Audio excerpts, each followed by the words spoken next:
All types of life go through different phases on their path to their final form. Just as the noble Gallus domesticus morphs from fertilized egg to embryo to chick to hen to succulent nugget, so too does the RC pilot. Join us on this journey. But what stage are you in? Let us know in the comments. Stage 1. Casual interest. Maybe you checked out the local flying field on a nice day when you were strolling past. Jesse! Maybe a family member was worried that you were spending way too much time on Reddit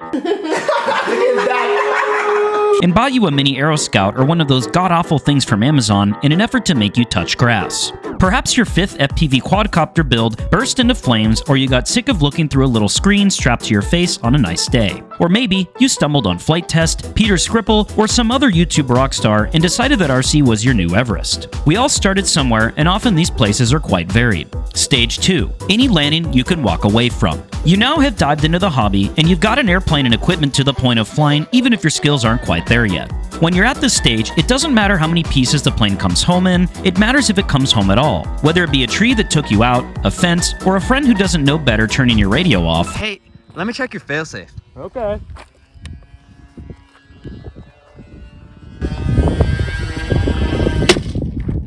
It's a cause for celebration if there's anything to bring home in your trunk instead of the glove box. But we will say this, if you get to bring something home in one piece, it's the greatest feeling in the world. And there's nothing out there stopping you from going out tomorrow and giving it another shot, even if that means at the risk of a crash again. Stage 3. Delirium. This stage usually occurs right after you've bought your second aircraft, as your first is too beat up from all those landings you had. This is when you begin to realize you have the skill set to fly this aircraft successfully, so long as you don't f*** it up. Now, why do we call this stage delirium? It's because the aircraft, while flying, appears to be under the influence of psychoactive substances. The plane will make unconfident, jittery movements, turns will either be under or overshot, followed by a steep overcorrection. Great, now we're pointed towards the ground. Cue pilot freezing. This is usually due to someone's second aircraft being more expensive than their first, which leads to a heightened sense of not wanting to take it home in pieces, especially on the first flight. Truthfully, a lot of people buy a second aircraft that really isn't good for someone's second plane, and that only reinforces this experience. This stage is probably the most difficult for people to get past and to continue on in the hobby, because coming home with the ruined brand new airplane can definitely be a turnoff. But if you're in this stage, just know that it does get better, for most. Stage 4. The Dunning-Kruger effect. Now you've got a few flights under your belt and you feel like you are starting to get the hang of this whole flying thing, and that means it's time to step up to something exciting. So, the patched up trainer with the manners of a fat golden retriever you learned on is stuffed into the corner, and you blow 6 months of hobby budget on something with the personality of a wolf addicted to stimulants. You're the best pilot out there, any crashes are the plane's fault, and nothing can stand in your way. It is estimated that 99% of advice on social media is written by people in this stage. Take a look at this visual aid describing the effect. We all have dealt with this pilot at one point or another. Remember, just because you soloed your trainer doesn't mean you're ready to jump into that 120cc 3D Extra or the super sick F-15 from E-Flight. That's okay though, natural selection dictates that once the freshly soloed pilot annihilates their new steed from trying something they figured would be a cakewalk, they start to see the skill gap. Unfortunately, some people get stuck in the stubborn I know everything stage for too long and end up quitting the hobby, blaming their crashes on anything but themselves. But thankfully, that isn't everyone, and most folks end up learning how much more there is to master. However, this applies to all things in life. As an example, the original chart we showed is not actually a legit example of the Dunning-Kruger effect backed by data. Somebody just made it up and it went viral and was reposted endlessly because people agree with it on an intuitive level. That didn't stop us from using it in a recent video, RIP. The actual chart from the Dunning-Kruger study looks more like this. Stage 5. Experimentation. This is where you master your first couple basic airplanes and start to look at what else is out there. What do you want to try?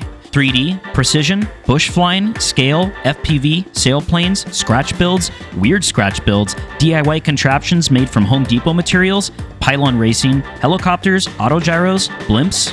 What's nice is that there's never been a better time to be at this stage. For all their problems, the huge variety of molded foam plug-and-play or bind-and-fly models from FMS, Horizon, and many others means that you can try a warbird or sailplane or whatever for minimal investment of money and time. If you are at this stage, it's also helpful to find other people to fly with. This hobby is worst enjoyed in a vacuum, and having a group that can show you just how much fun something like a glider can be or techniques for 3D will make it far easier to find the specific rabbit hole that you want to fall into. Stage 6. The slow burn.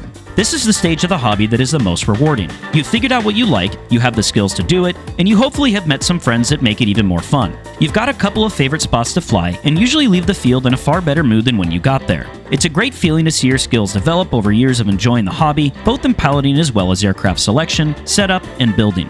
Maybe you give some competitions such as IMAC or pylon racing a shot and realize that it's not as serious as you think. These are just people who find it fun to add more goals to the hobby. This is the stage of the hobby that keeps people coming back year after year and really makes it a lifelong passion. Speaking of lifelong passions, Stage 7 is Burnout. This is inevitable with any hobby. You'll either have burned out at some point or will if you're in it long enough. The important thing is to not force yourself to go fly if you're not feeling it. There's nothing wrong with taking a break unless you promise to upload weekly, because then the YouTube gods will punish you with the lack of attention you need to survive, but we digress.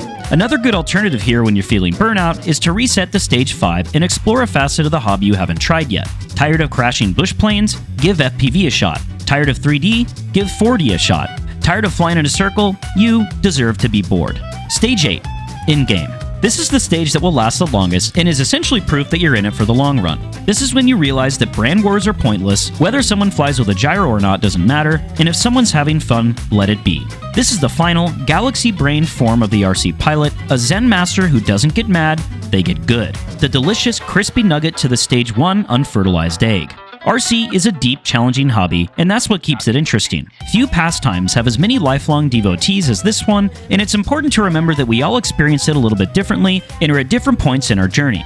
As a quick channel update, congrats to ATC Dave for winning our August photo contest on our Discord with this awesome shot of their OG Flex 170 on floats. If you want to participate in the September contest, join our Discord for a fun, positive, supportive community and submit your best airplane photos taken in September on there. The winner gets a free limited edition sticker and has her photo featured in both a video and in an annual Tail Heavy community calendar. Happy landings, bounce one on for us, and we'll see you next week with a new upload.